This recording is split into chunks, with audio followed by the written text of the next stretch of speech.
Jeffrey Epstein एक convicted sex offender और human trafficker था जो दुनिया के सबसे अमीर और ताकतवर लोगों को छोटी बच्चियां सप्लाई करता था। लेकिन उसका असली धंधा सिर्फ बच्चियों की तस्करी नहीं था, उसका असली धंधा था ब्लैकमेलिंग। वो पॉलिटिशियंस और बिलियनियर्स के सीक्रेट्स रिकॉर्ड करता था ताकि बाद में उनको कंट्रोल कर सके। और आज यही रिकॉर्ड्स एप्स्टीन फाइल्स के नाम से हमारे सामने आ रहे हैं और हम देख पा रहे हैं कि कैसे वो बड़े बड़े नाम जो बचपन में कभी हमारे रोल मॉडल्स हुआ करते थे, आज छोटी छोटी मासूम बच्चियों के साथ यौन शोषण जैसे घिनौने अपराध के अंदर शामिल हैं। और अब इन एप्स्टीन फाइल्स के हजारों पेजेस के बीच में इंडिया के प्राइम मिनिस्टर नरेंद्र मोदी जी और उनके खास दोस्तों का नाम भी आ गया है। और ये रेफरेंस कोई छोटा मोटा नहीं है, ये सीधा हमारे देश की नेशनल सिक्योरिटी और सॉवरेनिटी पर सवाल खड़ा करता है। तो चलिए साथियों, एप्स्टीन फाइल्स के अंदर मोदी जी के रोल को थोड़ा ढंग से समझते हैं। एक लीक्ड ईमेल जो 9 जुलाई 2017 का है, उसमें जेफरी एप्स्टीन एक कतारी ऑफिशियल को लिखता है, the Indian prime minister Modi took advice and danced and sang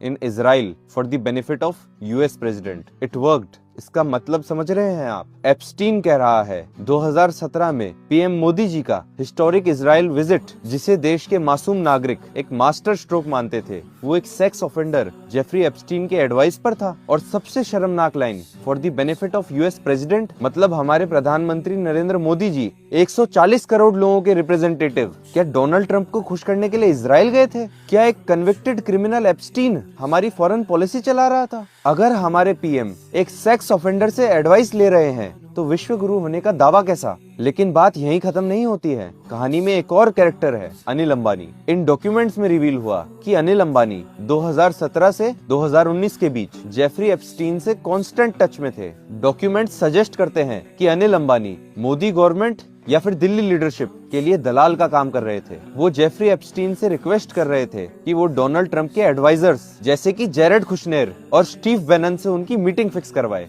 एक जगह जेफरी एप्स्टीन ने स्टीव बैनन को अनिल अंबानी के बारे में मैसेज किया और लिखा, आई मेट मोदीज गाय। इसके बारे में सोचो कि देश की सरकार ऑफिशियल डिप्लोमेट्स को छोड़कर एक बैंकरप्ट बिजनेसमैन और एक क्रिमिनल को यूज कर रही थी व्हाइट हाउस तक पहुंचने के लिए। अब कनेक्ट करते हैं इन डॉट्स को। डोनाल्ड ट्रंप और एप्स्टीन पुराने दोस्त थे। अगर एप्स्टीन कह रहा है कि मोदी जी ट्रंप के बेनिफिट के लिए इजराइल गए, तो सवाल उठता है, क्या मोदी जी देश हित की छोड़कर ट्रंप के हित की सोच रहे हैं? क्योंकि अगर फॉरेन पॉलिसी किसी और के फायदे के लिए बनाई